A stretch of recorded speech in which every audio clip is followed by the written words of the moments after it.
So I'm going to give you the vibes that I feel coming out of SEC Media Days for all 15 teams not named LSU. You hear me talk about them a lot already. I'm going to go in alphabetical order because I know when I make these SEC videos and if the team clips it and puts it on our YouTube channel, I know what's going to happen. I'm going to have all these different fan bases saying this guy's wrong. So this is what I feel like, strictly opinion, what I feel like the narrative is coming out of every single team coming out of SEC Media Days. Let's start with Alabama. Kalen DeBoer talked about how he really likes their offensive line and their running game, that people misremember how much they ran the football with Michael Penix just 2 seasons ago. You know, it's interesting because Michael Penix and Jane Daniels had a lot more in common in the last 2 years than people are going to give credit for, but they did.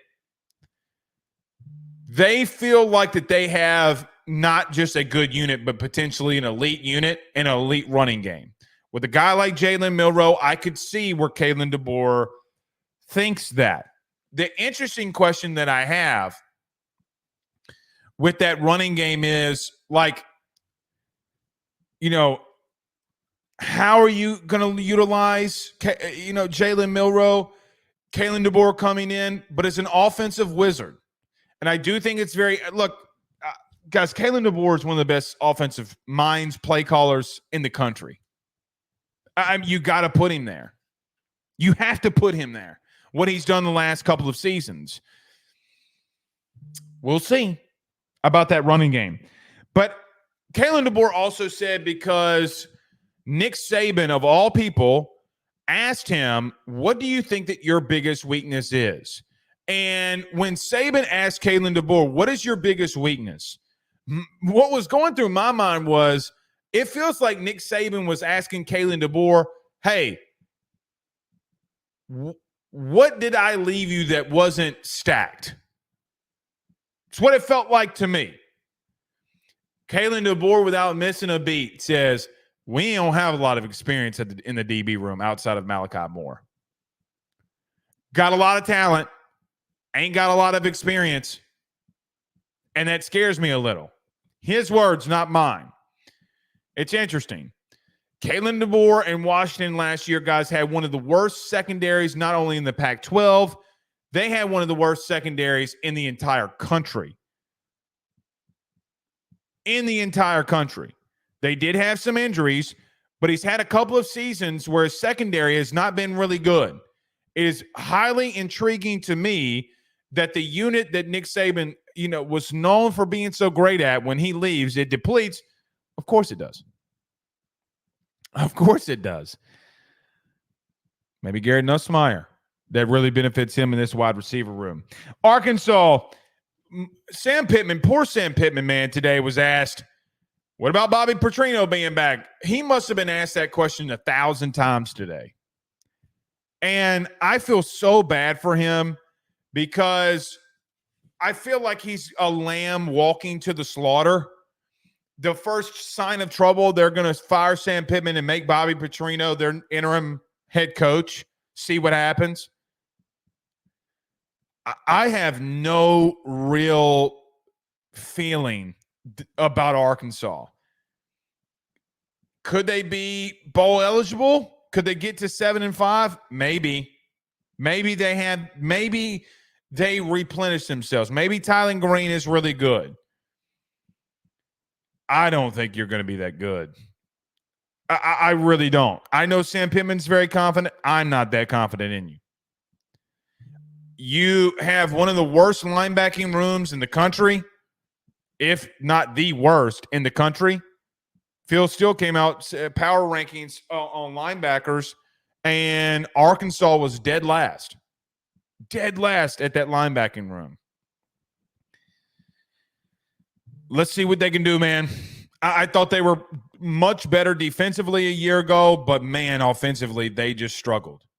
Can Bobby Petrino, who Sam Pittman says, I'm giving him full control, said today that he has no idea what happened at A&M with Bobby Petrino, but bottom line for me is I'm going to let him call plays. I'm going to give my input. He's going to call the plays. This is on him. Auburn, Hugh Freeze, you could tell this week when he spoke, actually today when he spoke, that not having some form of play calling duties really bothers him. I thought it was also very interesting that he's going to be highly involved in the play calling because it's his comfort zone and it's what he wants to do. However, he said something interesting today in reference to, hey, man, I don't like calling plays on 3rd and long. I'm going to delegate that to my staff. It's an area of weakness of mine. I'm going to let them do it. But, man, that's the season for Auburn for me. I know that, look, I think that they have some decent talent defensively. I actually believe defensively they're not going to be half bad. Auburn defensively might be a little nasty. If there is a defense that I think could be a sleeper, that like, man, I know that Hugh Freeze is an offensive guy, but defensively, God, dog, they've gotten a lot better. Their season falls on the shoulders of what the development of what they can do with Peyton Thorne. That's it. 100%. What is going to happen with Peyton Thorne? If he develops and has gotten better, then guys, Auburn might not be a half bad team this year. Maybe I could see a world where they could win 7, 8, 9 games. 7 being the floor, 9 being the ceiling. I think Auburn's going to be a sleeper. We'll see how it goes. Florida Gators. I feel like that whole place is burning. Every time Billy Napier speaks, every time he says something, like Billy Napier, I don't think Billy Napier truly, either he fully believes in himself and thinks that they are truly on the right direction. But this entire offseason, Billy Napier has come out and said that we are on the path and direction of where we want to go. Dog, you can't say that when you're not going, in back-to-back seasons, you're not going to bowl games. I don't mind a human being having a lot of self-confidence in themselves publicly. I think we all, to some extent, have some form of depression upon ourselves about what we do, about what the public thinks about us. Some people say that they don't, that it doesn't bother them. That's bullshit. Everybody wants to be perceived in a very good manner. I just don't know how Billy Napier believes his own lies here. I really don't. I really, really, really don't. I can't comprehend it. Get to a bowl game, Billy. Find a way to get to a bowl game. Find a way to get to a bowl game. You get to a bowl game, you have a chance to build a program around DJ Lagway. I don't think they can, man. I feel like that whole place is burning. UGA. Kirby was the most clippable of all the coaches this week for a couple of reasons. Guys, it's natty or bust for them. They have the talent. They have the quarterback. They have the play calling. They have the staff. They have everything that you would want. Tough schedule. But I don't know if it is for them. I don't know that. Texas is going to be tough. Can't deny that. A premier matchup in the conference. Natty or bust. And guys, I'll be real with you. I think that they can more than do it. If you ask me today who's going to be my national champion, I'd probably say the Georgia Bulldogs. I don't think it's remotely close. I do think that they're that good. But they've had some issues, and I don't know what to make of their issues the last year and a half. Nick used to go through a lot of this too, where a lot of his players would have issues off the field, and Kirby is dealing with that same thing. But their culture isn't bad. I just think when you recruit the kinds of players that Kirby recruits, you're going to have some knuckleheads in the locker room that do some silly things from time to time. I don't think it's as bad as some have made it out to be, but there's nothing on the field that you can get them on. And they've done, and Kirby said it this week, I've done every single thing possible to try to get guys to stop doing the stupid racing and driving reckless. We find them. The collective has fined them. We've ran them. We've done everything that we know that we took playing time away from them. We don't know what else to do.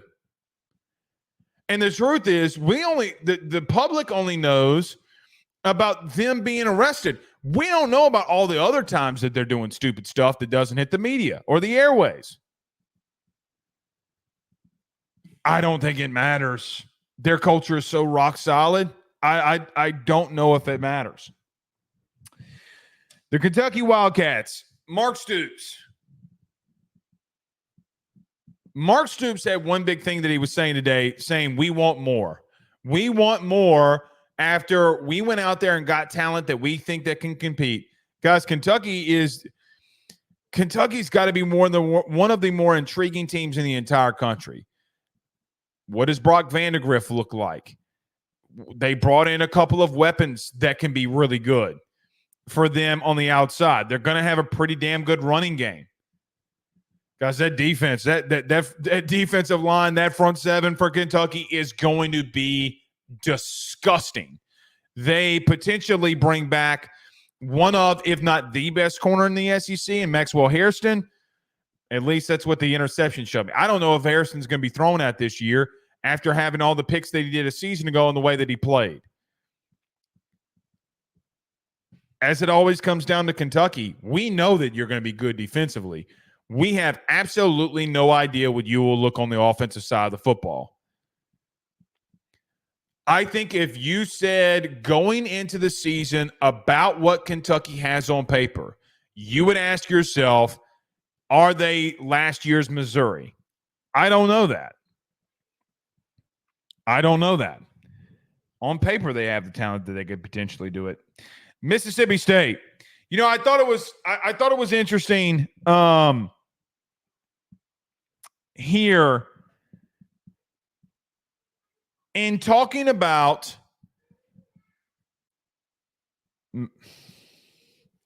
all right, I was going to hold that for Oklahoma. I wrote it down. I'm not going to.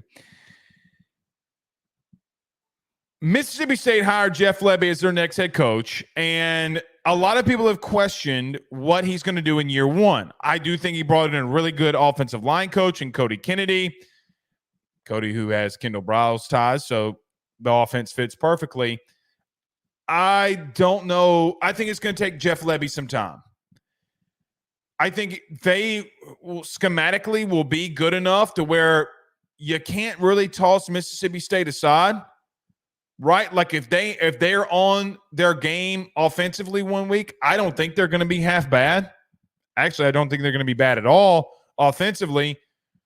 But, man, they've just lost so much. And they're in the ultimate rebuild mode. I love Jeff Lebby as a play caller. I think that Oklahoma fans, who their biggest vibe was that Jeff Lebby left, I have no idea how they possibly and humanly can say to themselves that Jeff Lebby wasn't a good play caller. You just didn't have the dudes yet. It's not on Jeff Lebby to recruit the offensive line when you had to go and get 5 guys out of the portal to try to replenish it. You didn't have under him a bona fide dude at receiver. Only recently have you really started to go spend money, and everything that you've been tied to and spending the NIL money that you want has been what you're doing on the defensive side of the ball because of Brent Venables and what he wants. But we're talking about the Mississippi State Bulldogs. We'll get to Oklahoma in a minute. I got to be honest with you. I really want to see how good Jeff Lebby is offensively. When he's been with Art Briles, he's been with Lane Kiffin. Guys, these offensive wizards, they don't normally strike out all the time when it comes to offensive play calling and benefiting off of that. What can Mississippi State be? I hope that they can make a bowl game this year. The Oklahoma Sooners. So, building off of what we just talked about with Mississippi State, I think that there is a lot of optimism in Oklahoma about them coming into the conference and doing really well. I do think defensively they got dudes. They got serious dudes all over the place, does Oklahoma. Danny Stutzman is really good. They got the Bowman. They got Bowman in the back end. They get 5-star, probably the best defensive tackle in last year's class, and David Stone. They go and get Demonic Williams out of the portal. They're going to have a really good defense.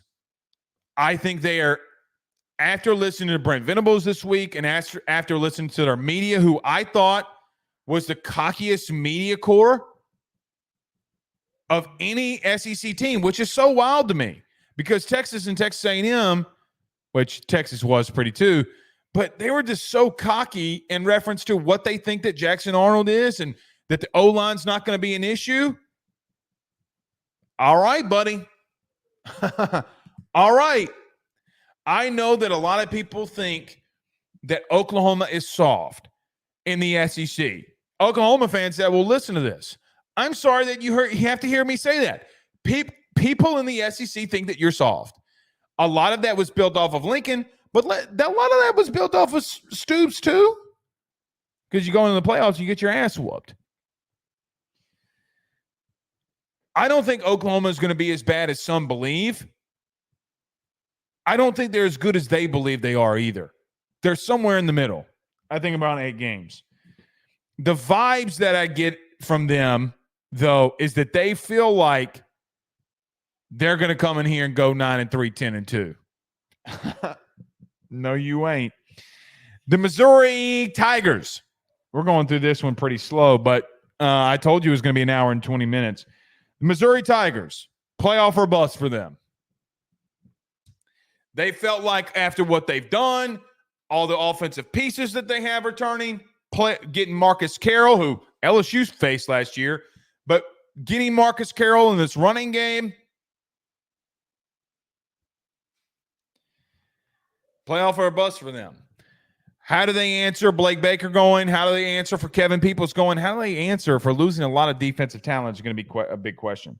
South Carolina, who the hell knows? I think Shane Beamer is the weirdest head coach in the country.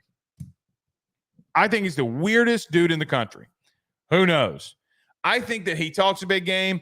I don't think they got shit.